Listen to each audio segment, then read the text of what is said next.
महादेव्या कुक्षिरत्नम् शब्दजितवरात्मजम्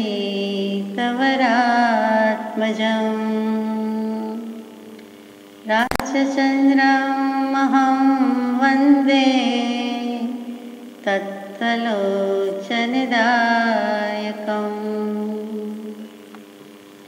कल्याणपादपारामा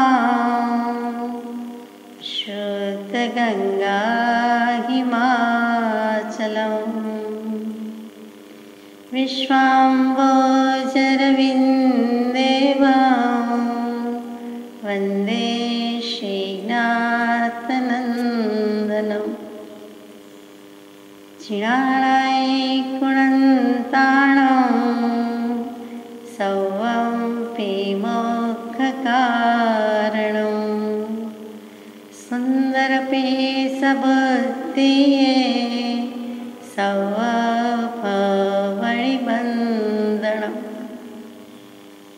सत्श्रुतने नमस्कार, असीम उपकारी आत्माने नमस्कार, तारक त्रिपुटीने नमस्कार, मावित्रोने नमस्कार, मावित्र समान मुरब्बीओ मुमुक्षुने नमस्कार। परम कृपाळु देव प्रणीत वचनामृतजी पत्रांक 698 मुंबई श्रावण सुद 5 शुक्र विक्रम संवत 1952 तारीख 14/8/1896। શ્રાવણ સુદ 5 એટલે છે નેમિનાથ ભગવાનનું જન્મ કલ્યાણક, જેના માનમાં આપણે ઘણી વખત નેમિનાથ સ્તુતિ એટલે નેમિનાથ શ્લોકો સલાકા એ ગાતા બોલતા હોઈએ છીએ. તે એટલે કે સુંદર દિવસ છે, જ્ઞાન પંચમીની આરાધનની જેમ સુંદર પવિત્ર દિવસ છે. અને આગલા પત્રમાં જ્યાં છેલ્લે લિખિત અંગમાં કૃપાળદેવે ઓમ મૂક્યું છે, અહીંયા પત્રના મૂર્ધન્ય સ્થાને જ ઓમ મૂક્યું છે. પંચ પરમેષ્ઠી સ્વરૂપ શુદ્ધ સહજાત્મ સ્વરૂપને યાદ કરી સ્મૃતિમાં લાવી પોતે તે સ્વરૂપે જ છે એટલે યાદ કરવાનું છે જ નહીં, પણ વાંચનારને લક્ષ્ય થાય એવી કોઈક રીતે એમણે લખ્યું છે. તે આ પ્રસ્તુત પત્ર 698 કોને લખાયો છે તે અનુપલબ્ધ છે, એટલે કોઈનું નથી, તે સૌનું, આપણું તો છે જ. જીનાગમમાં ધર્માસ્તિકાય અધર્માસ્તિકાય આદિ 6 દ્રવ્ય કયા છે, તેમાં કાળને દ્રવ્ય કયું છે અને અસ્તિકાય 5 કયા છે. કાળને અસ્તિકાય કયો નથી તેનો શો હેતુ હોવો જોઈએ? કદાપી કાળને અસ્તિકાય ન કહેવામાં એવો હેતુ હોય કે ધર્માસ્તિકાય આદિ પ્રદેશના સમૂહ રૂપે છે અને પરમાણુ પૂતગલ તેવી યોગ્યતાવાળા દ્રવ્ય છે, તો કાળ તેવી રીતે નથી, માત્ર એક સમયરૂપ છે. તેથી કાળને અસ્તિકાય કયો નથી. ત્યાં એમ આશંકા થાય છે કે એક સમય પછી બીજો, પછી ત્રીજો, એમ સમયની ધારા વર્ત્યા જ કરે છે અને ધારામાં વચ્ચે અવકાશ નથી. તેથી એકબીજા સમયનું અનુસંધાનપણું અથવા સમૂહાત્મકપણું સંભવે છે, જેથી કાળ પણ અસ્તિકાય કહી શકાય. વળી સર્વજ્ઞને 3 કાળનું જ્ઞાન થાય છે એમ કહ્યું છે, તેથી પણ સમજાય કે સર્વકાળનો સમૂહ જ્ઞાન ગોચર થાય છે અને સર્વ સમૂહ જ્ઞાન ગોચર થતો હોય તો કાળ અસ્તિકાય સંભવે છે અને જીનાગમમાં તેને અસ્તિકાય ગણ્યો નથી. એ આશંકા લખેલ તેનું સમાધાન નીચે લખ્યાથી વિચારવા યોગ્ય છે. પ્રશ્ન ઉઠાવનાર ક્ષોભશમંત હોવા જોઈએ. ધારશીભાઈ કુશળચંદભાઈ સંઘવી મોરબીના મેજિસ્ટ્રેટ ન્યાયાધીશ એ હોઈ શકે, અથવા બીજા કોઈ પણ હોઈ શકે. આમાં લખ્યું નથી એટલે આપણે કહી શકતા નથી. વળી કોઈ સુગ્ન ક્ષોભશમંત અને જિજ્ઞાસુ જીવના કલ્યાણ અર્થે પરમ કૃપાળુદેવે પંચાસ્તિકાય શાસ્ત્રનો જે કુંકુંદાચાર્ય દેવ પ્રણીત શાસ્ત્ર તેમનો અનુવાદ કરવાની કૃપા કરી છે. તે પત્રાંક 766 રૂપે છે, ત્યારે આપણે સવિસ્તર લઈશું. પરંતુ અત્યારે આમાં જે છે તે વિચારવાનો, વાંચવાનો પ્રયાસ કરીએ. પ્રશ્ન ઉઠાવ્યો છે એમાં જ આમ તો સવાલ જવાબ આવી જાય છે, તેમ છતાં આપણે લઈએ છીએ. પહેલું જ કહ્યું કે જીનાગમમાં, એટલે કે આમાં જે વસ્તુ લખી છે એ જીનાગમમાં મળે છે, બીજે ક્યાંય મળશે નહીં, મળી શકે તેમ નથી. કેમ કે આ બધા સૂક્ષ્મમાં સૂક્ષ્મ ભાવો કેવલી ભગવંતે જોયા, જાણ્યા, અનુભવ્યા અને પછી કેવલ જ્ઞાન સિવાય એટલે કે જીનાગમ સિવાય ક્યાંય હોઈ શકે નહીં તેમ સ્પષ્ટ થાય છે. પહેલાં જ શબ્દમાં કહી દીધું કે જીનાગમમાં. ઘણી વખત શું હોય કે કેટલીક વસ્તુ શબ્દાંતરથી અથવા તો થોડા નાના મોટા વિચારભેદથી, મતભેદથી પણ બીજા દર્શન કે શાસ્ત્રમાં વાત મૂકી હોય આવી શકે. એ જીનાગમમાં લખ્યું હોય એ જુદું, અને અહીંયા જીનાગમમાં જ એમ કહેવું હોય એવી રીતે મૂક્યું છે કે આ વસ્તુ, આ 6 દ્રવ્ય આ જીનાગમમાં મળશે, કેમ કે કેવલી પ્રરૂપિત તત્વ છે એની પ્રરૂપણા એ સિવાય કોઈ કરી શકે નહીં. અને એમણે જેમ છે તેમ ષટ દ્રવ્યાત્મક વિશ્વ વ્યવસ્થા જોઈ છે અને પછી લખ્યું છે. ષટ દ્રવ્યાત્મક જગત એટલે એ જીનાગમની જ વાત છે, કેવલી પ્રરૂપિત તત્વની વાત છે. તેમાં કયા 6 વસ્તુ આવે, કયા 6 દ્રવ્ય મૂક્યા, તો કે ધર્માસ્તિકાય, અધર્માસ્તિકાય, આકાશાસ્તિકાય, પૂતગલાસ્તિકાય. જીવ એટલે જીવાસ્તિકાય બોલવાની બદલે આપણે જીવ કહીએ. અને છઠ્ઠું તે કાળ. 5ને અસ્તિકાય લાગુ પડે અને કાળને અસ્તિકાય કેમ નહીં? દ્રવ્ય તો છયય છે, એ એક પ્રશ્ન છે. અને એનું કારણ પણ પોતે મૂક્યું છે, દલીલ પણ મૂકી છે કે એ પ્રમાણે અસ્તિકાય અને દ્રવ્ય કેવું જોઈએ. આખી વસ્તુ સાંગોપાંગ સરખી રીતે સમજવા માટે આપણે પારિભાષિક શબ્દોથી વિચારણા લઈએ તો પહેલામાં પહેલો શબ્દ દ્રવ્ય શું? દ્રવ્ય આપણે તત્વ કહીએ, પદાર્થ કહીએ, સબસ્ટન્સ કહીએ, એમ ઘણા પર્યાય શબ્દો થાય, પરંતુ અહીંયા દ્રવ્ય જે કેવું છે તે દ્રવ્યની વ્યાખ્યા શું? કઈ વસ્તુને દ્રવ્ય કહીએ? કોઈ પણ વસ્તુને દ્રવ્ય કહી શકાય તો કે વસ્તુ કહેતા દ્રવ્ય, પદાર્થ એ રીતે કહી શકાય, પરંતુ મૂળ દ્રવ્ય, આ 6 દ્રવ્યની વાત થતી હોય એવા દ્રવ્યમાં એનો સમાવેશ થાય કે કેમ? તો મૂળભૂત વસ્તુ જે છે તે દ્રવ્ય એટલે શું? દ્રવ્ય એટલે અહીંયા ધન અને પૈસો, એ તો જરાય લાગુ પડતું નથી, સવાલ જ નથી. આત્મધન સમજવા માટે કેવું હોય તો વાંધો નથી. તો જે મોક્ષશાસ્ત્ર દિગંબર આમનાય છે બહુમાનથી, અને એનું બીજું નામ છે શ્વેતાંબર આમનાયથી, તે શ્રી તત્વાર્થ અધિગમ સૂત્ર. એને ટૂંકમાં આપણે તત્વાર્થ સૂત્ર બોલીએ છીએ. એના 10 અધ્યાય, એનો 5મો અધ્યાય, અને એ 5મા અધ્યાયમાં દ્રવ્ય ગુણ પર્યાયની સુંદર બધી વ્યાખ્યા છે કે જે આપણે જૈન ગીતા કહીએ અથવા તો કોસ્મોલોજી કહીએ તે બધું જ એમાં સમાવેશ પામે છે. તેવો 5મો અધ્યાય અતિ અગત્યનો અધ્યાય, તે જીનાગમ સિવાય બીજે ક્યાંય આ વાત નથી. તો એ ગુણ પર્યાયવત દ્રવ્યમ એવું એક સૂત્ર છે, ની ડેફિનેશન છે, વ્યાખ્યા મૂકી છે કે દ્રવ્ય કોને કહેવાય? તો કે 5મા અધ્યાયનું લગભગ 38મું સૂત્ર કે ગુણ પર્યાયવત દ્રવ્યમ. વત શબ્દ મૂક્યો છે. ગુણ અને પર્યાયવાળું જે કંઈ છે તે દ્રવ્ય છે. એટલે કે દ્રવ્યને ગુણ અને પર્યાય હોય છે. ધ્રુવ શબ્દ છે, ધ્રુવ ધાતુ ક્રિયાપદ, એના પરથી દ્રવ્ય શબ્દ આવ્યો. એટલે કે જે દ્રવ્ય છે, જેમ બરફ તો એમ કે ઓગળે છે, પીગળે છે, મીઠું તો કે ઓગળે છે, બરફ પીગળે છે, એમ જે ઓગળવું ને પીગળવાની પ્રક્રિયા સમજવાની છે. અને એમાં આપણે જે કહીએ છીએ તે જ શબ્દ અહીંયા લાગુ પડે છે કે દ્રવ્ય છે એ ગુણમાં અને પર્યાયમાં દ્રવે છે, સ્રવે છે કહીએ છીએ તેમ અહીંયા દ્રવે છે, એટલે કે ઓગળે પીગળે છે, એટલે કે એમાં છે. એટલે કે ગુણ અને પર્યાયવાળું જે કંઈ છે તેને દ્રવ્ય કહેવાય છે. તરત જ પ્રશ્ન થાય કે ગુણ કોને કહેવાય? આપણે ગુણ જે વર્ચ્યુઝ ને ગુડ ક્વોલિટીઝ ને બધું કહીએ છીએ અથવા બેડ ક્વોલિટીઝ, તો એને ગુણ કહેવાનું નથી. અહીંયા ગુણ જુદા છે. તો કે ગુણ એટલે લક્ષણ, ગુણ એટલે ભેદ, ગુણ એટલે પર્યાય, તો એ બધું સમજવાનું છે. તો અહીંયા જીનાગમથી શું વ્યાખ્યા છે એ સમજીએ કે દ્રવ્યની અનેક પર્યાય પલટાતા છતાં જે દ્રવ્યથી કદી પૃથક એટલે જુદું ન પડે અને નિરંતર દ્રવ્યની સાથે સહભાવી રહે તેને ગુણ કહેવામાં આવે છે. દ્રવ્ય આપણે આત્માથી લઈએ તો આપણું આત્મદ્રવ્ય, એની અનેક પર્યાય પલટાય. ચારેય ગતિમાં કેટલાય ઘર ખોડિયા બધું બદલ્યું, અને બાલ્યાવસ્થા, યુવાવસ્થા, વૃદ્ધાવસ્થા એમ પણ પર્યાય પલટાય છે. વળી સમયે પર્યાય પલટાય છે. તેમ છતાં જે દ્રવ્યથી કદી પૃથક ન થાય, એટલે કે આત્માથી એના ગુણ કદી જુદા પડતા નથી, અથવા જે દ્રવ્યના જે ગુણ છે, લક્ષણ છે, એનાથી જુદા પડતા નથી. મીઠું ગમે ત્યાં લઈ જઈએ, ગમે ત્યાંથી લઈએ, ગમે તેવું લઈએ, ગમે ત્યાં વાપરીએ, પણ મીઠાની ખારાશ એનાથી જુદી પડી શકતી નથી. ઓછું નાખીએ, વધારે નાખીએ, પહેલાં નાખીએ, પછી નાખીએ, વગેરે વગેરે જેટલી પર્યાય થાય તે, પરંતુ એ એનું ગુણથી ગુણી જુદા પડતા નથી. નિરંતર દ્રવ્યની સાથે સહભાવી રહે તેનું નામ ગુણ. એટલે મીઠાની ખારાશ, સાકરની ગળાશ, આ બધા શબ્દોથી સમજીએ. આત્મા, એના જે ગુણ છે એ ગુણ અને ગુણી જુદા નથી, વચ્ચે આપણે ચર્ચા કરી છે. તેમજ અહીંયા આત્મા અને આત્માના ગુણ જુદા નથી, તેમ ગુણ છે એ દ્રવ્ય સાથે જ હોય છે. દ્રવ્યની ગમે તે પર્યાય પલટાય, આત્મા ગમે તે ગતિમાં જાય, પણ એના ગુણ એટલે કે એનો સ્વભાવ, એનો સ્વરૂપ, ખાસ કરીને અહીંયા ગુણ, તો એ તો એના ભેગા જ છે. એટલે ગુણની દ્રવ્યની અનેક પર્યાય પલટાતા છતાં જે દ્રવ્યથી પૃથક એટલે જુદા થતા નથી, નિરંતર દ્રવ્યની સાથે સહભાવી રહે છે તેનું નામ ગુણ કહીએ છીએ. બીજી રીતે એ જ વસ્તુ મૂકે છે કે દ્રવ્યના પૂરા ભાગમાં તથા તેની બધી હાલતમાં રહે છે તેને ગુણ કહેવાય છે. એટલે મીઠું તો એના અમુક મીઠાના ભાગમાં ખારાશ છે અને બીજામાં નથી એમ નહીં. સાકરમાં અમુક ભાગ ખારો ગળ્યો અને અમુક ભાગમાં નથી એમ નથી. એમ આત્માના અમુક ગુણમાં અમુક જગ્યાએ અમુક પ્રદેશોમાં જ્ઞાન ગુણ છે, દર્શન ગુણ છે, બીજા નથી એમ નથી. એટલે સમસ્ત રીતે વ્યાપ્ત છે. દ્રવ્યના પૂરેપૂરા ભાગમાં પૂરા શબ્દ છે અને તેની બધી હાલતમાં રહે છે. એની અવસ્થા, એની દશા, એની ભૂમિકા, એની સ્ટેજીસ, એના હાલ અહવાલ, હાલત ગમે તે બદલાય, પણ તે વસ્તુ ત્યાં ને ત્યાં છે. એ ગૌણપણે પડી રહે છે એટલે ગુણ છે, પરંતુ છે તો ખરું જ. આપણે કોઈ ચિંતામાં વિચારમાં હોઈએ તો આપણે સમજી શકીએ છીએ કે બીજી વિચારમાં છીએ, સાંભળ્યું ન સાંભળ્યું, જોયું ન જોયું, પરંતુ ત્યાં ગુણ તો છે જ. એનો વિચાર કરવાનો, જાણવાનો, જે કાંઈ આત્માના ગુણ છે તે તો ત્યાં જ પડી રહેલા છે. તેવું જ આ ગુણ શબ્દની વાત છે. એથી પણ આગળ જઈએ કે દ્રવ્યમાં શક્તિની અપેક્ષાએ જે ભેદ કરવામાં આવે છે તેને ગુણ કહેવામાં આવે છે. એટલે કે ત્યાં શક્તિ અપેક્ષા છે. આત્માની અનંત શક્તિ પણ મુખ્ય 47 શક્તિ મૂકી છે.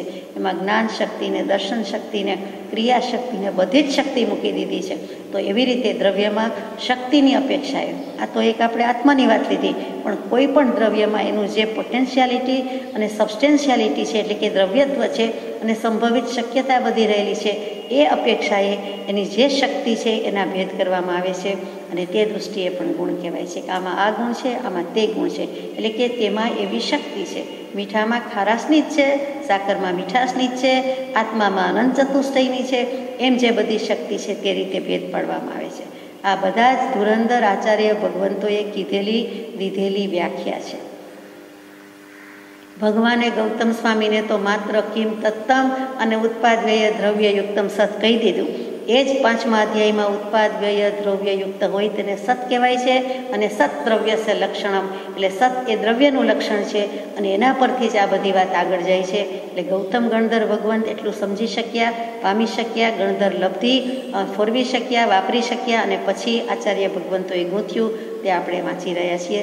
એટલે આપણને પહેલી દૃષ્ટિએ ગહન, અઘરું, વિકટ લાગે, પરંતુ આપણી જ વાત છે, આપણા દ્રવ્યની જ વાત છે. આપણે જે જોઈ રહ્યા છીએ, જેનાથી બધું ચાલી રહ્યું છે એ દ્રવ્ય જ છે, અને છતાં આપણને તેની જ ખબર નથી.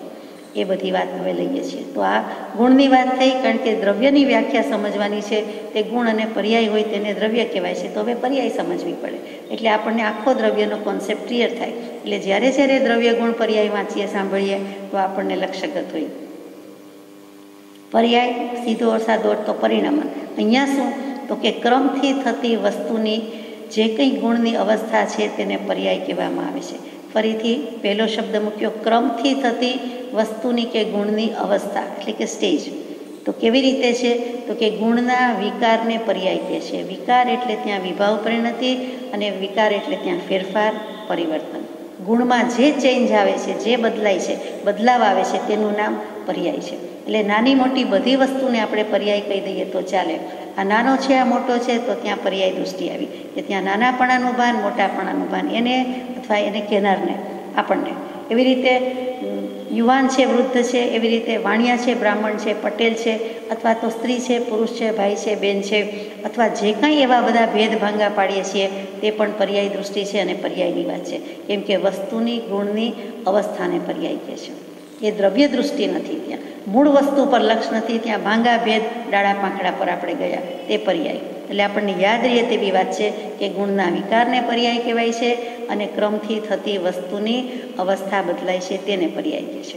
બીજી રીતે કે દ્રવ્યમાં જે વિક્રિયા થાય છે, એટલે વિકુરવું, એટલે કે ફેરફાર કે પરિણામ થઈ જવું, નાનાનું મોટું, મોટાનું નાનું, વસ્તુ હાથમાં લેવી અથવા દેવી, પકડવી ન પકડવી, ફોડી નાખવું, તોડી નાખવું, ક્યાં મૂકવું, કેમ મૂકવું, એ જે બધી જ વિક્રિયા થાય છે અને જે રૂપ લઈ શકે છે, તેમાં ક્રિયાના પણ રૂપ બધા બદલાય છે, તેને પણ પર્યાય કહે છે. કે અત્યારે જમવાની પર્યાય ચાલે છે, અત્યારે ભજન ભક્તિની પર્યાય ચાલે છે, અત્યારે સ્વાધ્યાય વાંચનની ચાલે છે, તો તે પણ કહેવાય.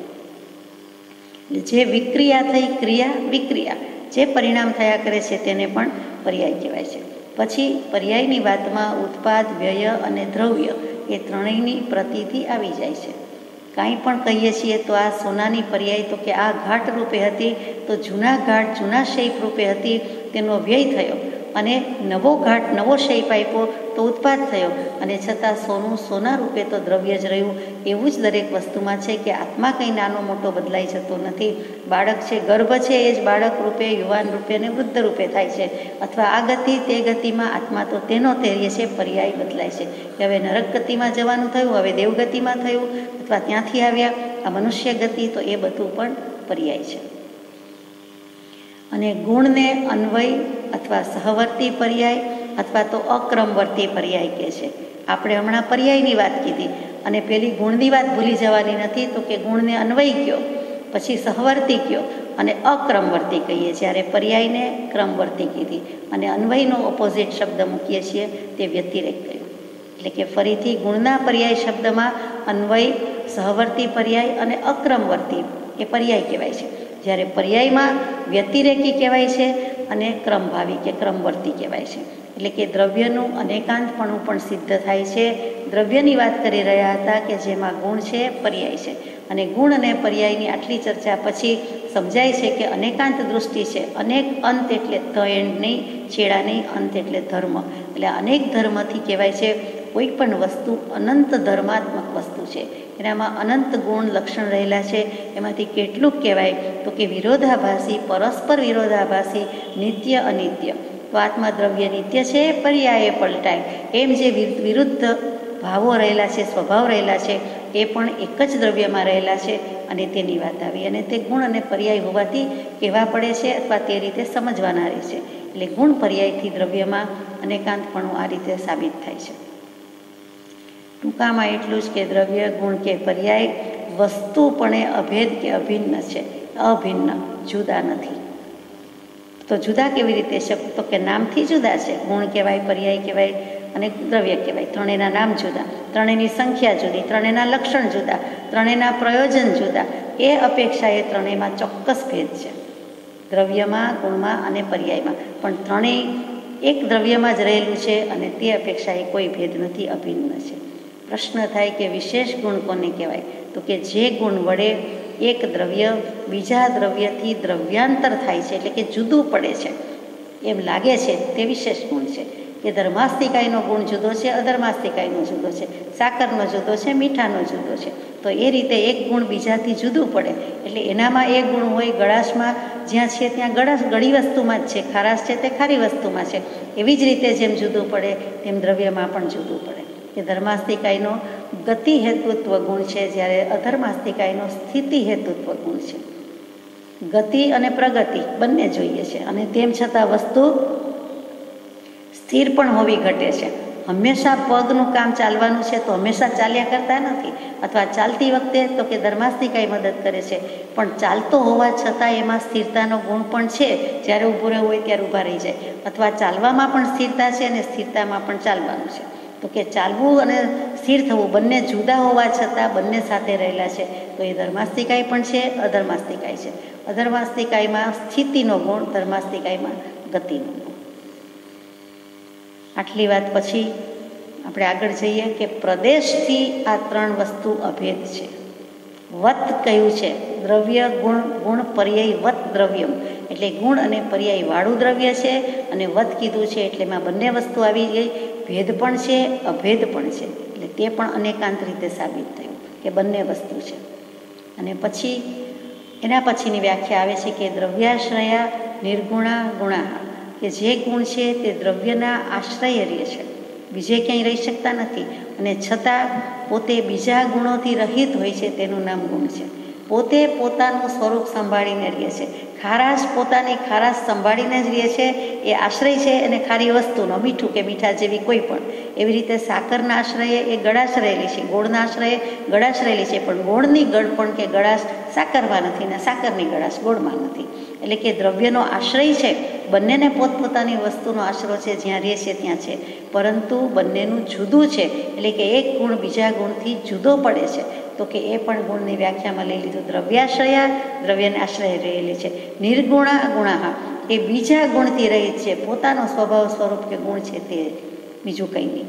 આપણે મનુષ્ય છીએ, દ્રવ્ય છીએ, દેવ નારક બધા દ્રવ્ય છે, આત્મા છે, પરંતુ આપણે આપણું મનુષ્યત્વ સંભાળીને રહીએ છીએ. દેવ એનું દેવત્વ, નરક નારકના જીવ નરકત્વ. એટલે એ સંભાળીને રહ્યા છે. જીવડાનું, ઝાડપાન એનું, ફળ ફૂલ એનું, એ બધા પોતાનું સંભાળીને રહ્યા છે. ભલે બધા જીવ કહેવાય, કોમન ફેક્ટર શું છે કે બધા આત્મા છે, બધા જીવ છે, બધા દ્રવ્ય છે, એની ના નથી. પરંતુ બધા પોતપોતાની રીતે રહીએ છીએ. આપણે આપણી રીતે રહીએ છીએ, જીવજંતુ એની રીતે રહીએ છીએ, દેવદેવી એની રીતે છે, નારકટા જીવ એની રીતે છે.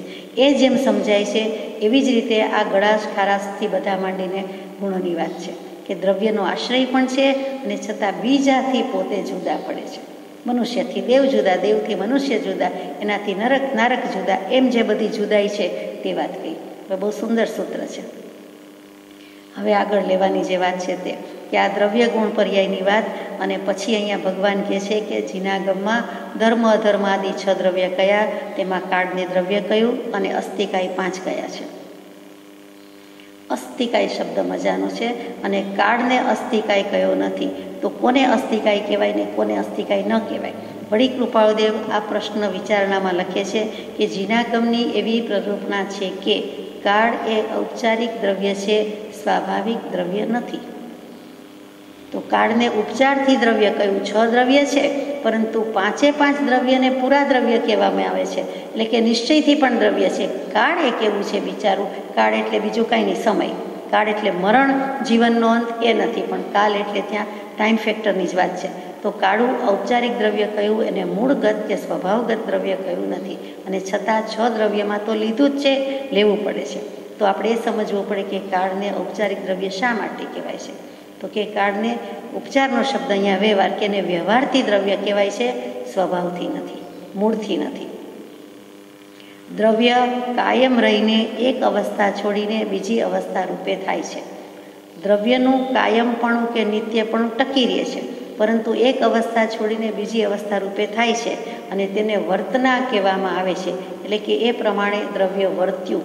ખાધું, પીધું, લીધું, મૂક્યું, આપણે એક જ વ્યક્તિ છીએ, એક જ દિવસ છે, એક જ કલાક, કદાચ એક જ મિનિટમાં બધું કરીએ તો પણ એ જે બધું થયું તેને વર્તના કહેવાય છે. એટલે કે દ્રવ્ય આપણે પોતે, અને આ એક પોતાના ગુણ કાંઈ છોડી આવતો નથી, મૂકી આવતો નથી, ગીરવે મૂકતો નથી, પોતાની પાસે જ છે, પરંતુ પોતે આ પ્રમાણે વર્તન કરે છે, વર્ત્યા કરે છે, એને વર્તના કહેવામાં આવે છે. અને વર્તના શબ્દનું ખાસ કામ છે, કેમ કે કાળ એ 5 અસ્થિકાયનો વર્તના પર્યાય છે, માટે ઔપચારિક દ્રવ્ય છે. કાળ પોતે દ્રવ્ય નથી, સ્વાભાવિક દ્રવ્ય નથી, પોતે કાંઈ કરતો નથી, પણ આપણે જે કર્યું એની કાળ જાણે નોંધ લઈ લે છે.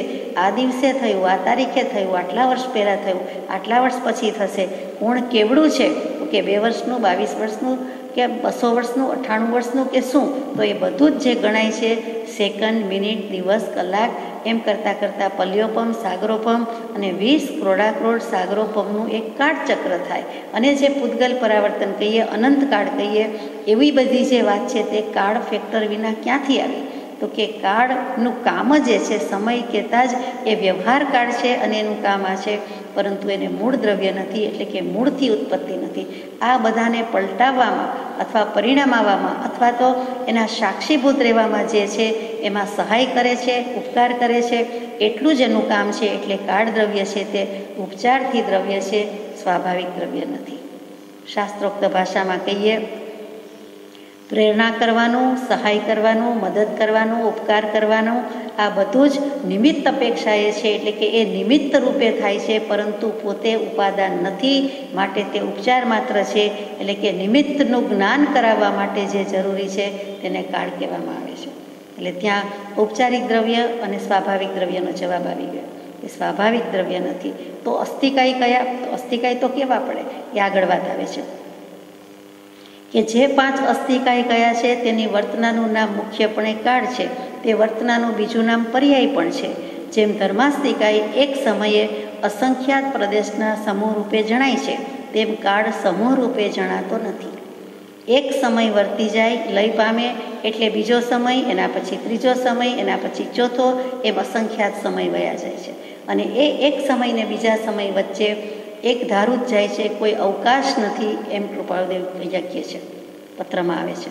એટલે કે એ એક ધારું જ હોવા છતાં એને કાળને કેમ આ પ્રમાણે કહો છો એ વાત પણ આગળ આવી, ફરીથી લઈએ કે કાળને અસ્થિકાય કયો નથી તેનો શો હેતુ હોવો જોઈએ? તો ત્યાં 2 વસ્તુ આવી, એક અસ્તિત્વ અને બીજું કાય.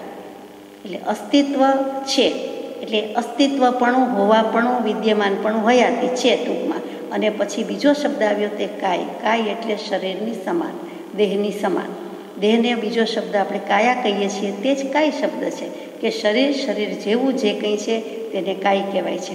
તો અસ્થિકાય એટલે પ્રદેશોનો સમૂહ, બહુ પ્રદેશોનો સમૂહ, અસંખ્યાત પ્રદેશોનો સમૂહ, એક કરતાં વધારે પ્રદેશોનો સમૂહ, તેનું નામ અસ્થિકાય છે. બીજું કાંઈ છે નહીં. બહુ પ્રદેશી કહીએ અથવા તો પ્રદેશોનો સમૂહ કહીએ. બીજી વાત ત્યાં લાગુ પડે છે કે અસ્થિકાય, તો અસ્થિ સ્વભાવનો અહીંયા અર્થ શું થાય? તો કે છે હોવાપણું બરાબર, કે આમાં કેવી રીતે બેસે?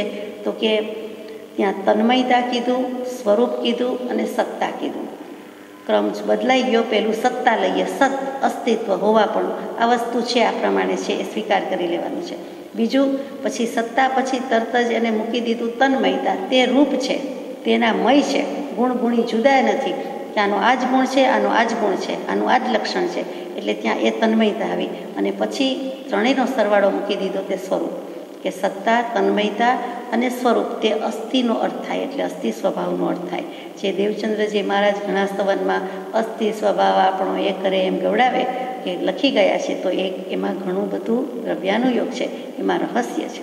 એની વાત ફરી કોઈ વખત. પણ અહીંયા અસ્તિત્વ અને અસ્થિમાં 3 શબ્દ લીધા અને તેનું નામ તે દ્રવ્યનું સ્વરૂપ. ફરીથી લઈએ, સત્તા, તન્મયતા અને સ્વરૂપ, અને તે અસ્થિ સ્વભાવ છે.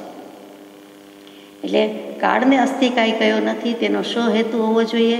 કે કદાપી કાળને અસ્થિકાય કહેવામાં ન આવે તો કે ધર્માસ્થિકાય આદિ પ્રદેશોના સમૂહ રૂપે છે. હવે પ્રદેશ શબ્દની વાત આવી, એ પણ સાથે લઈએ એટલે આપણને સળંગ બધું સમજાઈ જાય. કોઈ પણ એક વસ્તુ છે તો પ્રદેશ, પૂતગલ, પરમાણુ, સ્કંદ, એવા બધા પારિભાષિક શબ્દો આ પત્રમાં પણ આવે છે, પછીના પત્રમાં પણ આવે છે. એટલે એમાં આપણે લઈશું કે શું કહેવું છે. તો કે એક પ્રદેશ છે એટલે સૂક્ષ્મમાં સૂક્ષ્મ વિભાગ છે પૂતગલાસ્થિકાયનો, તે લીધો છે. તો સૂક્ષ્મમાં સૂક્ષ્મ પરમાણુ છે, અને પહેલો સૌથી મોટો તો કે સ્કંદ, પછી દેશ, પછી પ્રદેશ, અને પછી નાનામાં નાનો ભાગ તે પૂતગલ, એટલે કે પરમાણુ. પૂતગલ પરમાણુ કહીએ તે. પૂતગલના 4 ભેદ: સ્કંદ, દેશ, પ્રદેશ, પરમાણુ. પછીના પત્રમાં વધારે આવે છે, પણ અહીંયા પ્રદેશ શબ્દ આવ્યો એટલે આપણે લઈ લેવો પડે. તો કે સ્કંદ એટલે 1 રૂપિયો માનતા હોઈએ તો એનાથી અડધું દેશ 8 આના, એનાથી અડધું પ્રદેશ 4 આના, અને એનાથી નાનું તો કે 1 આનું કે એવું નહીં, પણ એનાથી નાનું કંઈ છે જ નહીં, કોઈ યુનિટ જ નથી, એકમ જ નથી. એવું જે કંઈ છે તે પરમ અણુ, કે જેનું આગળ ફર્ધર ડિવિઝન કે કાંઈ જ વિભાજન થઈ શકતું નથી, વિભાગ પાડી શકતા નથી, એનું નામ પરમાણુ.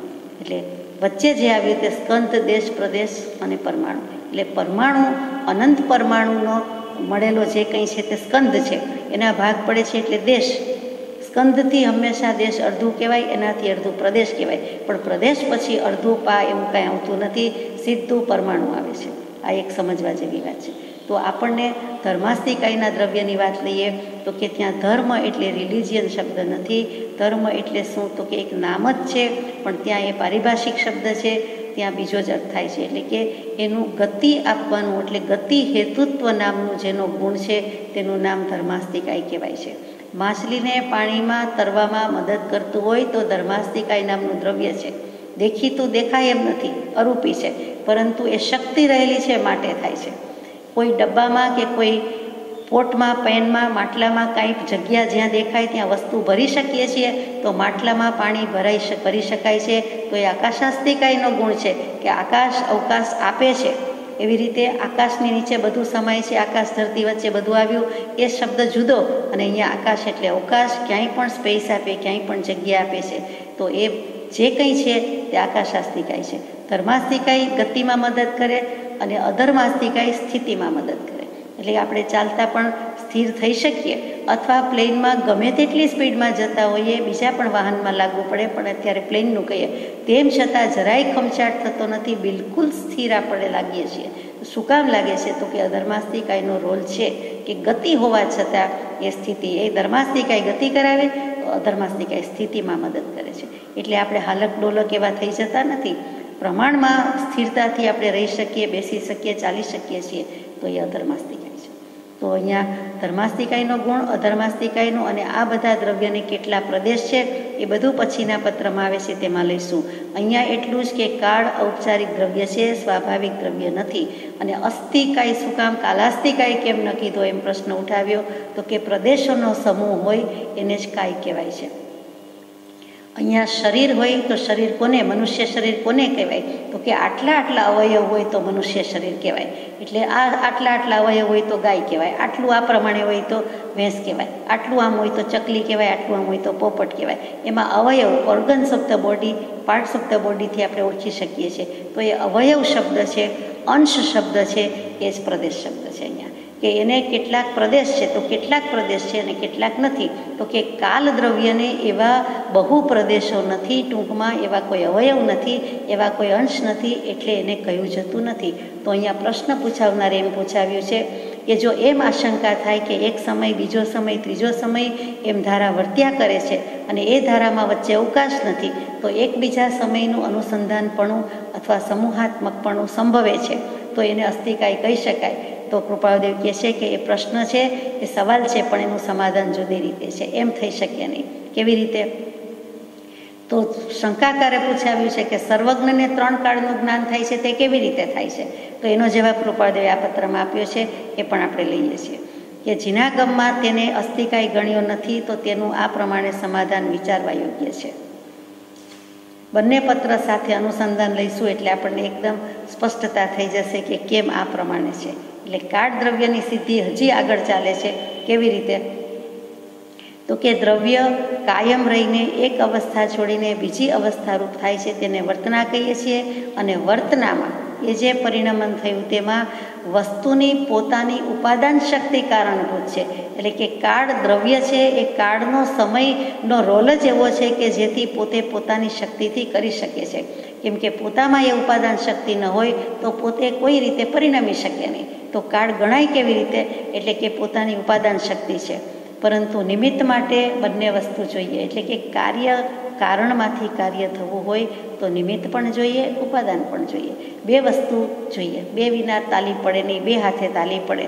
તો કોઈ પણ કારણ માટે 2 કારણની જરૂર છે, તો 2 કારણ સ્વયંપણે હોય છે. એટલે કે ઉપાદાન અહીંયા હાજર થઈ ગયું કાળ દ્રવ્યમાં, પરંતુ એને પરિણમાવા માટે સ્વયં જોઈએ. તે શું? તો કે તે સમય જોઈએ, અને તેથી નિમિત્ત કારણ સંયોગ રૂપે હોવું જોઈએ. માટે તે વર્તનામાં નિમિત્ત કારણ એક વસ્તુ છે જેને આપણે કાળ કહીએ છીએ. એટલે કે નિમિત્તની અપેક્ષાથી મદદની અપેક્ષા હોવાથી કાળને આપણે દ્રવ્ય કહી શકીએ છીએ. કાળને બીજી રીતે દ્રવ્ય કહી શકાતું નથી. કાળ પોતાની મેળે ઉપાદાન શક્તિ હોવાથી કે નહીં હોવાથી, તો કે નહીં હોવાથી એને દ્રવ્ય કહી શકાતું નથી, સ્વાભાવિક દ્રવ્ય કહી શકાતું નથી. પોતે બીજાના અવલંબનથી ચાલે છે. પોતાનો પગ તે પોતાનો પગ, લાકડીનો ટેકો લઈએ, કોઈના હાથનો ટેકો લઈએ, કોઈ વસ્તુનો ટેકો લઈએ, તો આપણે હસવામાં બોલીએ, લૌકિક ભાવે બોલીએ એ 3 પગ છે, 4 પગ છે. હકીકતમાં પગ તો પોતાના 2 છે, તે જ છે, પરંતુ ટેકો લેવો પડે છે તે. એટલે મૂળભૂત રીતે પાયાના જે 2 પગ પોતાના છે તે સ્વાભાવિક છે, તે જ છે. તેવી રીતે કાળમાં પણ એ નિમિત્ત રૂપે સહાય થાય છે, ઉદાસીનપણે સહાયક છે, પોતાની ઉપાદાન શક્તિ નથી એમ કેવું છે.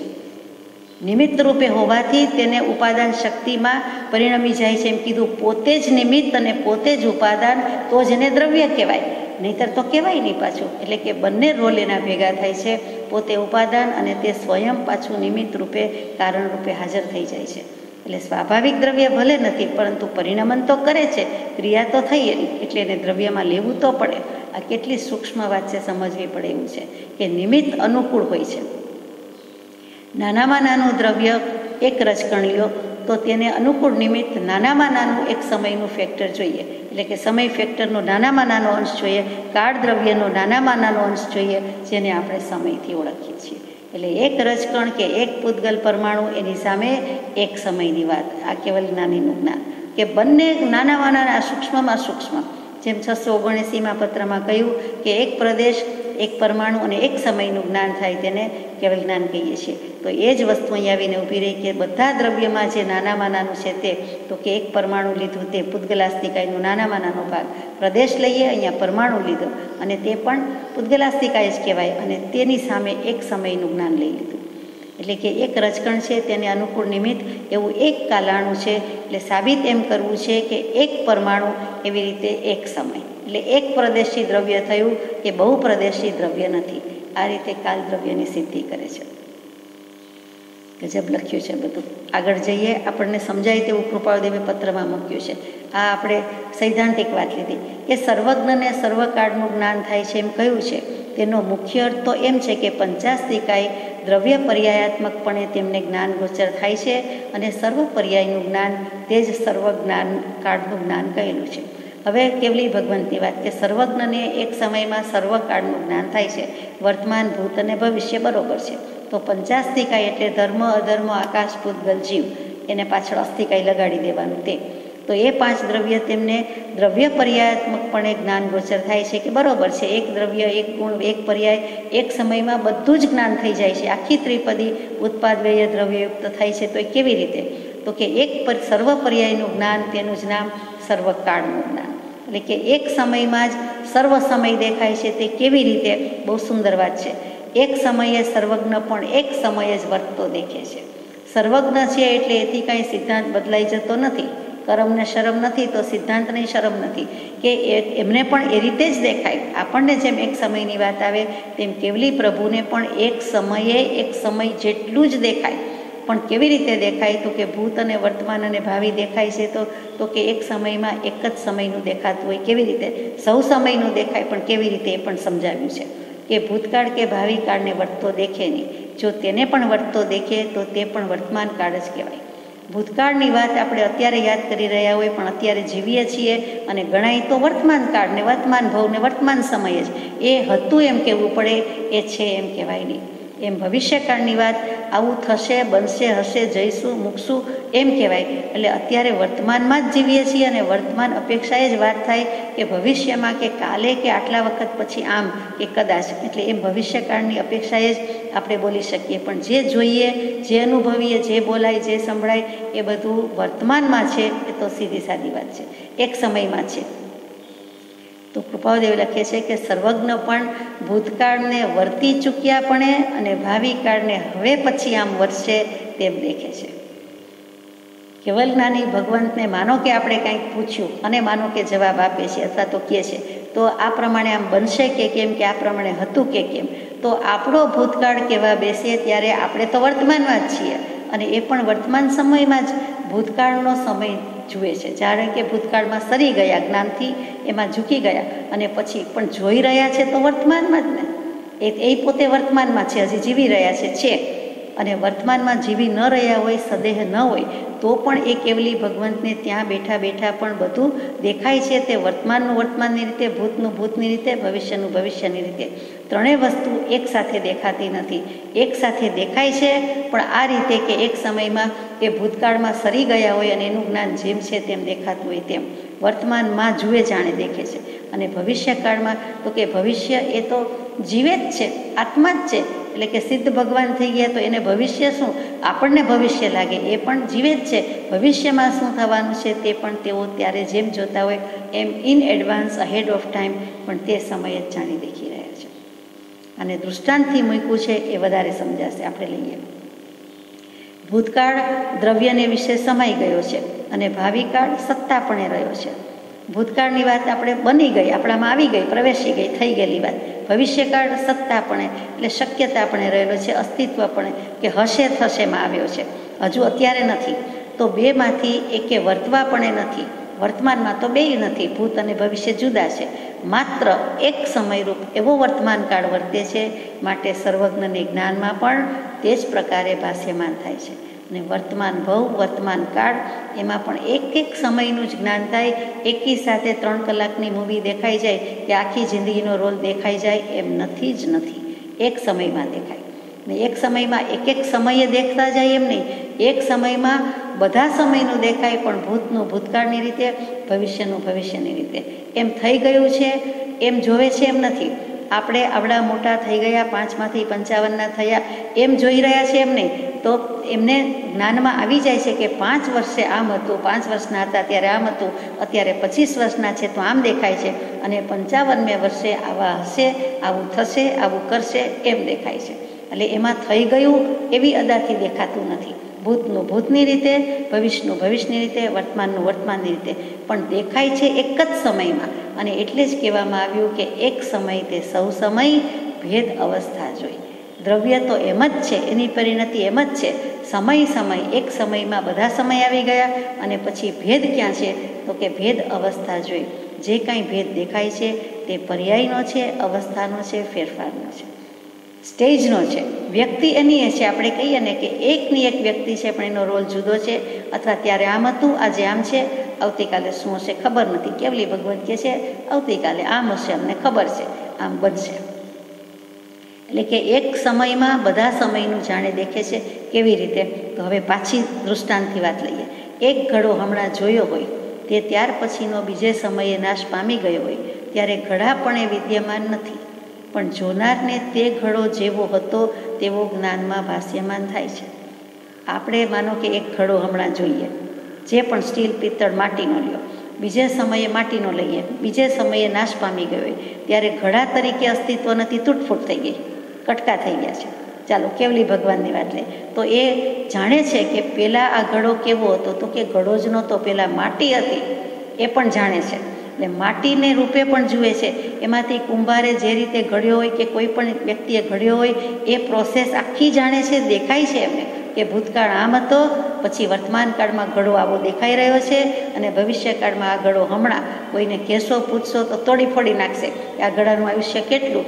તો કેવલી ભગવાન સાચું નહીં કહેશે કે તારા ભાવ ઉપર છે, તું તો હમણાં તોડી નાખ. હું કહું કે આટલા વર્ષ આ માટી રહેશે, તું તોડી નાખે તો ઘડો ન રહે, ઘડો તૂટી જાય પણ માટી રૂપે રહેશે. માટીનું આયુષ્ય જે છે એમાં ફેર નથી. તો એ ત્રણેય વસ્તુ કેવી રીતે જુએ છે એ વાત આવી. હમણાં એક માટીનો પિંડ પડ્યો છે, તેમાંથી થોડો વખત ગયે એક ઘડો નીપજશે એમ પણ જ્ઞાનમાં ભાસી શકે છે. તથાપિ માટીનો પિંડ વર્તમાનમાં કંઈ ઘડાપણે વર્તતો હોતો નથી. એટલે કે પિંડો માટીનો જુદો દેખાય છે, બાંધેલો લોટ જુદો દેખાય, ઘઉં જુદા દેખાય, એની રોટલી બનતી હોય એ જુદી, બની ગઈ હોય એ જુદું. આખી પ્રોસેસ એક નજરમાં આવી જાય છે, એક સમયમાં આવી જાય છે. અને એ રોટલીના બટકા કટકા થઈને પેટમાં જશે, પોતાના અગર તો કૂતરા બિલાડાના, એ પણ એમના જ્ઞાનમાં આવી જાય છે. તો કે ભવિષ્યનું શું એ પણ આવી જાય છે. પરંતુ જે સમયે જે વસ્તુ ચાલતી હોય તે સમયને દેખી જાણી રહ્યા છે. હમણાં એક માટીનો પિંડ છે, તેમાંથી થોડો વખત ગઈ એક ઘડો નીપજશે એમ જ્ઞાનમાં ભાસી શકે છે, પરંતુ ઘડો થઈ ગયો એવી રીતે જોતા નથી. તથાપિ માટીનો પિંડ વર્તમાનમાં કંઈ ઘડાપણે વર્તતો હોતો નથી. એ જ રીતે એક સમયમાં સર્વજ્ઞને ત્રિકાળ જ્ઞાન છતાં પણ વર્તમાન સમય તો એક જ છે. એમનું જ્ઞાન અગાધ છે, અનંતું છે, જાણી દેખવાની શક્તિ છે, પરંતુ જે કાળની ગતિ કહેવાય એ તો એક સમય જ વીતે છે. એ પણ સમજાય છે. એક સાથે 100 વર્ષનું જોઈ લઈએ પણ એક સમયથી જ જુએ ને, જણાય તો એમ જ ને, જ્ઞાન તો એમ જ હોય ને. આપણને એમ લાગે કે આપણને એક સાથે આટલું બોલ્યા ત્યાં બધું યાદ આવી ગયું, પણ એમાં અસંખ્યાત સમય વયા ગયા છે. અહીંયા સમયની બલિહારી છે. સૂર્યને લીધે જે દિવસ રાત્રિ રૂપકાળ સમજાય છે તે વ્યવહાર કાળ છે. અને કેમ કે એ દ્રવ્ય નથી, સૂર્ય સ્વાભાવિક દ્રવ્ય નથી, બરોબર છે. સૂર્ય આમ તો એક દ્રવ્ય જ નથી, આમ જુઓ તો જીવ જ છે. એ પણ એમાં અંદર રહેલા જે છે તે દેવ છે. બાકી બહાર જે સૂર્યનું વિમાન દેખાય છે, જેનો આપણને પ્રકાશ પડે છે, પ્રકાશ દેખાય છે, તે છે, એ પણ આપણે જાણીએ છીએ. એટલે અહીંયા પ્રકાશની, વિમાનની, પૂતગલની વાત ચાલે છે. તો કે એ સ્વાભાવિક દ્રવ્ય નથી. એટલે કે સૂર્યને લીધે દિવસ રાત્રિ થયા છે, તો એ નિમિત્ત રૂપ થયા. કે મૂળભૂત રીતે સૂર્ય શું ધર્માસ્તિક થાય છે, શું અધર્માસ્તિક થાય છે, આકાશાસ્તિક થાય છે, પૂતગલાસ્તિક થાય છે, કે કાળ છે, કે જીવ છે? તો કે એમાંનું એકેય નથી. સૂર્ય પોતે જીવ દ્રવ્ય છે, તો એ રીતે મૂકો. અહીંયા સૂર્ય પ્રકાશની વાત ચાલે છે કે જેથી કરીને આપણે એને પૂતગલમાં લેવા પડે, પરંતુ તેને સ્વાભાવિક દ્રવ્ય કહ્યું નથી. કેમ કે સૂર્યના નિમિત્તે આ બધી વાત બને છે. કઈ વાત બને છે? કાળ દ્રવ્યની વાત ચાલે છે. એટલે કહું છું, કાળ દ્રવ્ય કેવી રીતે થાય છે? દિવસ થયો ને રાત પડી, અથવા હવે 2 દિવસ થયા, હવે અઠવાડિયું થયું, આટલા દિવસે પખવાડિયું કહેવાય, આટલા દિવસે 1 મહિનો, આટલા દિવસે 1 વર્ષ. તો એ બધામાં કાળ દ્રવ્ય છે ને કાળ ઉપચારથી દ્રવ્ય છે. એટલે સૂર્ય કાળના એકમ તરીકે લઈએ છીએ, એટલે તે પણ સ્વાભાવિક દ્રવ્ય નથી, ઔપચારિક દ્રવ્ય છે. એ નિમિત્તભૂત છે, ઉદાસીનપણે સહાયક છે. માટે આ પ્રમાણે છે. દિગંબર સંપ્રદાયમાં કાળના અસંખ્યાત અણુ માને છે, પણ તેનું એકબીજાની સાથે સંધાન છે એમ તેમનો અભિપ્રાય નથી. એક બીજાને અડે છે, બીજો ત્રીજાને જોડાય છે એમ નથી. કાલનો એક અણુ રૂપે જ વર્તે છે, એક સમય જુદો જ છે એમ કાલાણું કહેવાય. તો બધાની દલીલ એમ છે પ્રશ્ન પૂછાવનારની કે જો કાલના અણુ છે અને એક સમય બીજો સમય એમ જ અવિરત રહે છે તો કાળને શું કામ અસ્થિકાય ન કહેવાય? મૂળ પ્રશ્ન આ છે. તો કે એને પ્રદેશોનો સમૂહ નથી, કાળ એક પ્રદેશી છે અને એક સમય જ જાય છે, એટલે તેને અસ્થિકાયપણે ગણાતો નથી. એનું અસ્તિત્વ છે પણ કાંઈ નહીં હોવાથી અસ્થિકાય પ્રદેશોનો સમૂહ ગણાતો નથી. પ્રત્યક્ષ સત્સમાગમમાં ભક્તિ વૈરાગ્ય આદિ દૃઢ સાધન સહિત મુમુક્ષુએ સદગુરુ આજ્ઞાએ દ્રવ્યાનુયોગ વિચારવા યોગ્ય છે. દ્રવ્યાનુયોગ ગહન છે, સૂક્ષ્મ છે અને તે પરિણામ પામી જાય તો પોતે જ આત્મદ્રવ્ય છે એમ થઈ જાય, પરંતુ તે ગુરુ ગમે સદગુરુ આજ્ઞાએ કરવા યોગ્ય છે, વિચારવા યોગ્ય છે. અને પ્રત્યક્ષ સત્સમાગમમાં અને કેવી રીતે? તો કે ભક્તિ વૈરાગ્ય વગેરે દૃઢ સાધન હોય, સાધન સંપન્ન દશા હોય, મૂડી હોય તો વેપાર થાય એમ એ દૃઢ સાધન હોવા જોઈએ. કયા? તો કે મુખ્યત્વે ભક્તિ વૈરાગ્ય ઉપશમ વગેરે, એટલે કે કશાય શાંત પડ્યા હોય, મૂળા પડ્યા હોય, ક્યાંક ત્યાગ વૈરાગ્ય હોય, ઇન્દ્રિયનું દમન સંયમન હોય અને આપણને દ્રવ્યાનુયોગ સમજાય અને વળી સદગુરુ આજ્ઞાથી વાંચીએ સમજાય, તે પ્રત્યક્ષ સત્સમાગમમાં સમજવા યોગ્ય છે. કેમ કે પ્રશ્ન પૂછાવનારે પત્ર રૂપે મૂક્યું છે, એટલે કૃપાળુદેવે ધીમેકથી જવાબ આપ્યો કે રૂબરૂ આવો અથવા રૂબરૂ મળશો તો વધારે સમજી શકાશે અને આટલા સાધનની અપેક્ષા છે. દ્રવ્યાનુયોગ તો આપણે જાણીએ છીએ કે સમસ્ત જીનાગમ 4 અનુયોગમાં વિભાજિત છે. ચરણાનુયોગ, કર્ણાનુયોગ, કથનાનુયોગ અને દ્રવ્યાનુયોગ. એમાં પ્રથમાનુયોગ એનો જ બીજો શબ્દ છે કથાનુયોગ.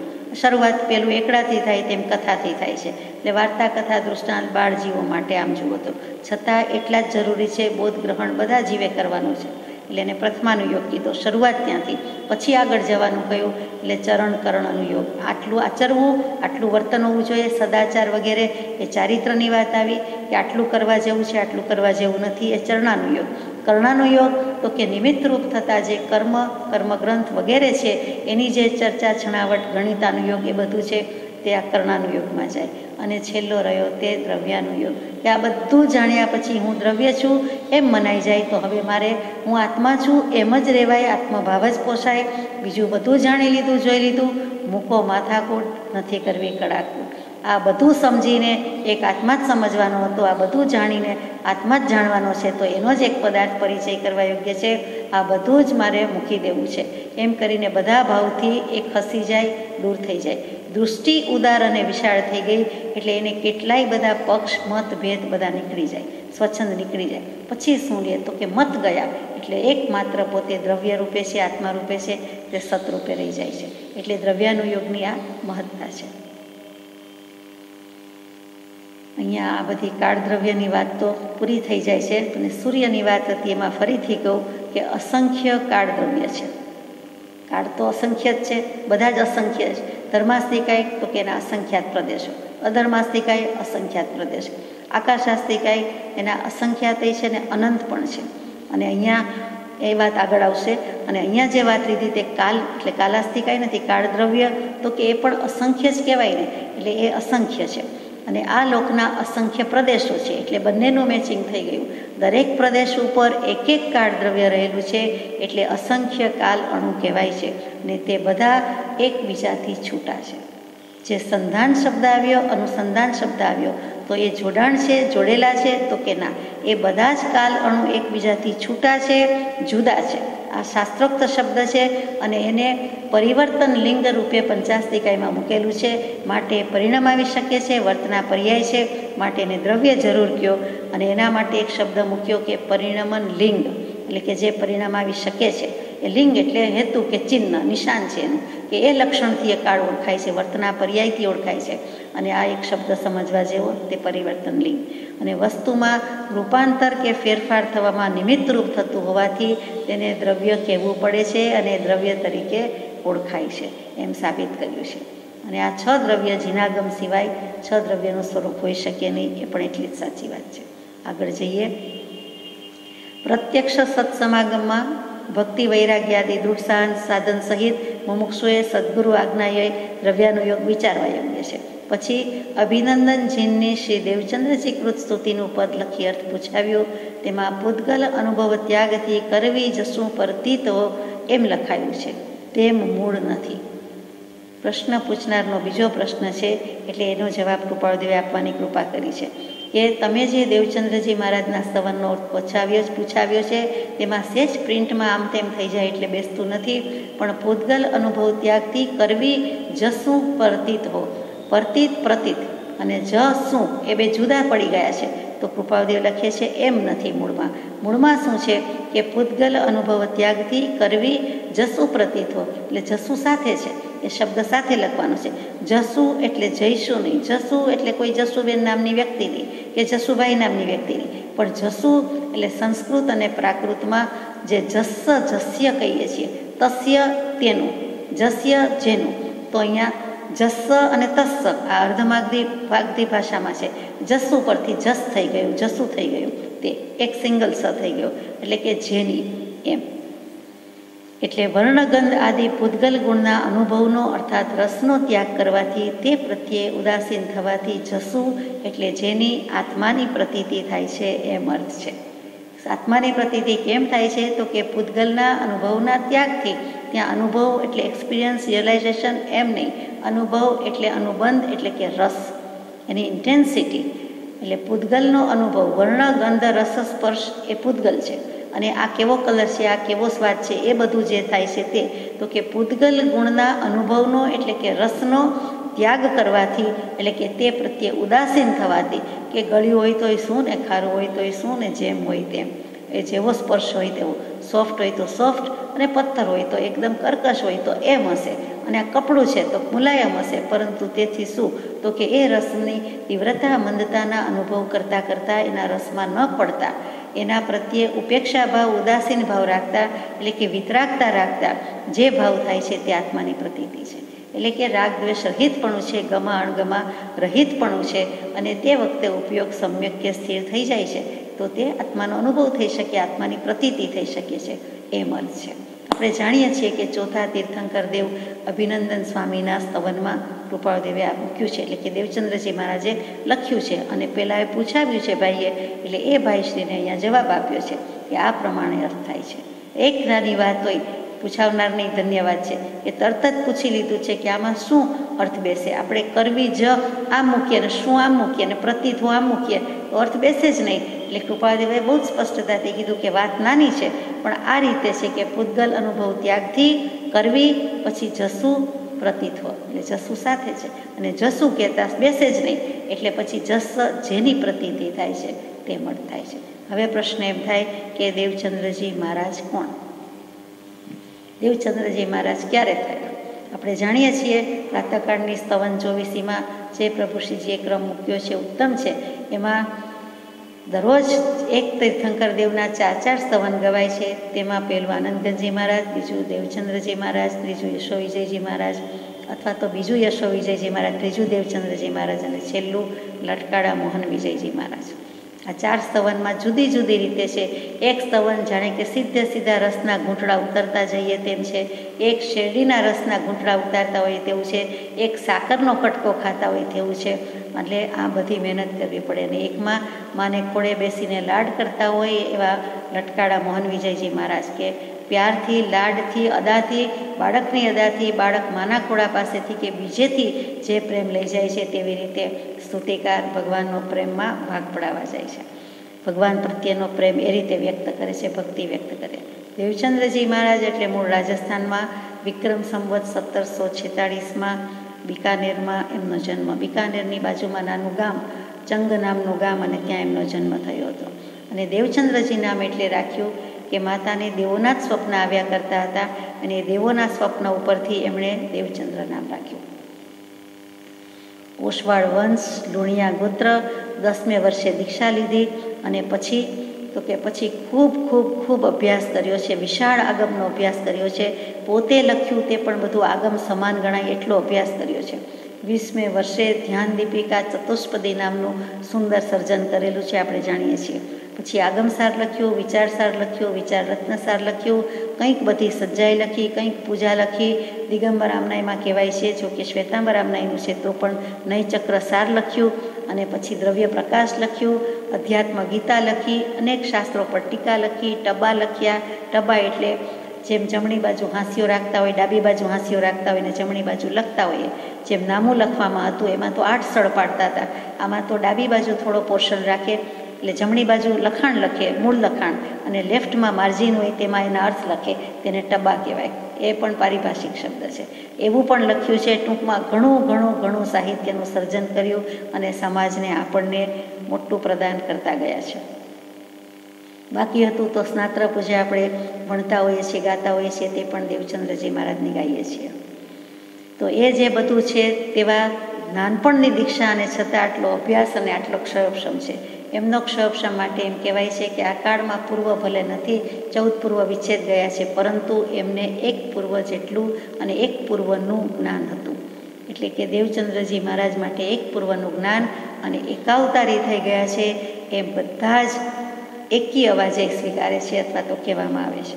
એટલે કે હવે અત્યારે જ મહાવિદ્ય ક્ષેત્રમાં કેવલ જ્ઞાની તરીકે વિચરી રહ્યા છે. એટલે એ જ એક અવતાર, એક ભવ, બાકી 3 નહીં. ઘણીવાર શું બને કે અહીંયાથી દેહ ત્યાગ થઈ જાય એટલે દેવગતિમાં ભલે સર્વાર્ષિત વિમાનનો જીવ અને ત્યાંથી પછી મનુષ્ય થઈને મોક્ષે જાય તો એ 2 ભવ થાય. તો એ 2 ભવ આપણી દૃષ્ટિએ, પરંતુ જ્યારે શાસ્ત્ર કરતાં લખતા હોય ત્યારે જે ભવમાં દશા થઈ ગઈ, શાયિક સમ્યક દર્શન થઈ ગયું, એને પણ એ ભવ ગણે છે. એટલે કે એ પહેલો ભવ, એટલે પછી દેહાંતર થયું એ બીજો ભવ, એટલે કે જે ગતિમાં ગયા મોટે ભાગે દેવગતિમાં સમ્યક દૃષ્ટિ હોવાથી, અને ત્યાર પછી મનુષ્ય ભવ લઈને મનુષ્ય ભવે જ મોક્ષે જવાય, જે ક્ષેત્રમાં જન્મ થાય તે. અત્યારે મોટા ભાગે બધા મહાવિદ્ય ક્ષેત્ર કહેતા હોય છે તો ત્યાં જાય અને ત્યાંથી કેવલી થઈને મોક્ષે જાય. તો અત્યારે કેવલ જ્ઞાની ભગવાન તરીકે મહાવિદ્ય ક્ષેત્રમાં વિચરી રહ્યા હોય એવું લગભગ બધાનું માનવું છે. અને એમ ન માનો તો પણ એકાવતારી તો થઈ જ ગયા, એ તો નિર્વિવાદપણે કહેવાય છે. એમના સ્તવન પણ આપણે દ્રવ્યાનુયોગથી ઠાંસ ભરેલા છે. Nothing but knowledge and nothing but તત્વ. દ્રવ્ય અને તત્વ અને સ્વભાવની જ વાત મૂકી છે તેવા દેવચંદ્રજી મહારાજની સ્તવન 24થી પણ જાણીતા છીએ. વિક્રમ સંવત 1781-82માં એમણે એક કમિટી કે સમિતિની રચના કરી અને તે રચના એટલે એ સમિતિ, એનું નામ કારખાનું અપાયું. કારખાનું એટલે આપણે હંમેશા ફેક્ટરી માનીએ છીએ, પરંતુ અહીંયા કારખાનું એટલે પેઢી. ઓફિસ ક્યાં છે એમ કહીએ, કાર્યાલય ક્યાં છે એમ કહીએ, ક્યાંય પણ ગયા હોય તો ક્યાં પેઢી ક્યાં છે એમ કહીએ, એવી રીતે કારખાનું ક્યાં છે એમ ઘણી જગ્યાએ શબ્દ હજી જૂના બોર્ડમાં વાંચવામાં આવે છે. એટલે કે કારખાનું એ જ પેઢી અને એ જ ઓફિસ કે કાર્યાલય આપણી ભાષામાં. આણંદજી કલ્યાણજીની પેઢીની એમણે સ્થાપના કરી. એટલે કે 1781-82માં, વિક્રમ સંવત 1781-82માં. ત્યારથી આજે પણ કાર્યરત છે એ આણંદજી કલ્યાણજી. મોટા દાનવીરને શેઠ થઈ ગયા, એના પરથી એ પેઢી શરૂ થઈ હતી. સૌરાષ્ટ્રમાં પણ વિચરણ કર્યું છે, ધ્રાંગધ્રા, ચૂડા, લીંબડીમાં ખાસ, અને લીંબડીમાં આજે પણ શ્રી દેવચંદ્રજી સાર્વજનિક પુસ્તકાલય નામે વિખ્યાત છે. લીંબડીમાં ગ્રંથ ભંડાર પણ ઓળખાય છે, વખણાય છે, અને આ એક પુસ્તકાલય પણ વખણાય છે, ઓળખાય છે. ઘણો સમય એમણે લીંબડીમાં પણ સ્થિરતા કરેલી હતી. તો સૌરાષ્ટ્રની ધરતી પણ દેવચંદ્રજી મહારાજથી પાવન થયેલી છે. એમણે છેલ્લે ઉત્તરાધિકારી તરીકે એક મનરૂપજી મહારાજ હતા, એમને સોંપણી કરી. અમદાવાદના દોશીવાડાની પોળમાં પણ ઘણો સમય વિચર્યા છે. એટલે ત્યાં પણ આજે જૈન ઉપાશ્રય, જૈન પાઠશાળા જોરશોરથી ચાલી રહી છે. તો આ જે હતા દેવચંદ્રજી મહારાજ, તે વિક્રમ સંવત 1852માં ભાદ્રપદી અમાસે, એટલે કે ભાદરવા માસની અમાસે એમનો દેહત્યાગ થયો, યાને સમાધિ મરણ થયું. અને એ પણ અમદાવાદના જ કોઈ દેરાસરજીને એના ઉપાશ્રયમાં થયું. અને એક ઉપાશ્રયમાં એટલે કે હરિપરાનો જે જૈન ઉપાશ્રય છે એમાં આજે પણ એમના ચરણ પાદુકા જે વિદ્યમાન છે અને લોકો તેના દર્શન કરે છે. એટલે આવા દેવચંદ્રજી મહારાજ જાણે હમણાં જ થઈ ગયા છે. જેમ યશો વિજયજી મહારાજની કંઈ શતાબ્દી વગેરે ઉજવાતું હોય છે, તેમ દેવચંદ્રજી મહારાજનું ખાસ સાંભળ્યું નથી, પણ થવું જોઈએ એમ લાગે. કારણ કે તે પુરુષે એટલું બધું આપેલું છે, એવા જ્ઞાની પુરુષ થઈ ગયા. અને બીજા ઘણા પ્રસંગ છે, આપણે કહેતા નથી. પણ પાટણમાં એક વખત કોઈ મહારાજે પૂછ્યું કે સહસ્ત્ર જીન એમ આવ્યા કરે છે, તો 1008 જીન શું છે અથવા 1008 નામ શું છે? અને તે વખતે કોઈને ખબર નહોતી. સમસ્ત જૈન સમાજના સાધુ સાધ્વી જે સમુદાયમાં કોઈને ખબર નથી અને એમણે સ્વાભાવિક જ ખબર પડી ગઈ હોય એમ જે વોરવા જવાની જોડી કહેવાય, ગુજરી લેવા જવાની, એમાંથી એક ચિઠ્ઠીમાં લખી રાખ્યા હતા, એ તરત હેન્ડઓવર કર્યા, આપી દીધા. જાણે પૂછવાના છે એ ખબર હતી અને પોતાના જ્ઞાનમાં પણ હતું, આવડતા પણ હતા. બીજે ક્યાંય એવી રીતે 1008 નામ સહસ્રજીન કૂટ અને સહસ્રજીન સ્તવન એ મળતું નથી.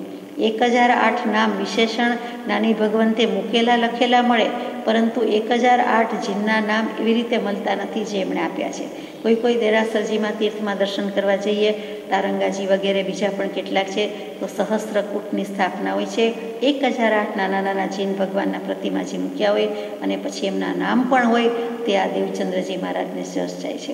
અને સૌથી વિશેષ કે ખરતર ગચ્છમાં જન્મ દીક્ષા હોવા છતાં એકોએક ગચ્છ મતનાને શાસ્ત્ર અભ્યાસ કરવામાં લાણી કરી છે, છૂટથી કરી છે. એમાં કોઈ મતભેદ નથી, પક્ષાપક્ષી નથી. આ જ્ઞાની પુરુષનું યોગબળ, વચનબળ, વિદ્યાબળ જે કયો તે સમાજે પણ સ્વીકાર્યું છે. સ્થાનકવાસી હોય તો એને પણ મૂર્તિ પૂજા, પ્રતિમાજી પૂજતા કર્યા છે, શ્રદ્ધા કરતા કર્યા છે. અને બીજા જેટલા ગચ્છ છે એ બધા જ ગચ્છને એમણે અધ્યયન કરાવ્યું છે. નમસ્કાર છે તે દેવચંદ્રજી મહારાજને પણ. સજાત્મ સ્વરૂપ પરમ ગુરુ.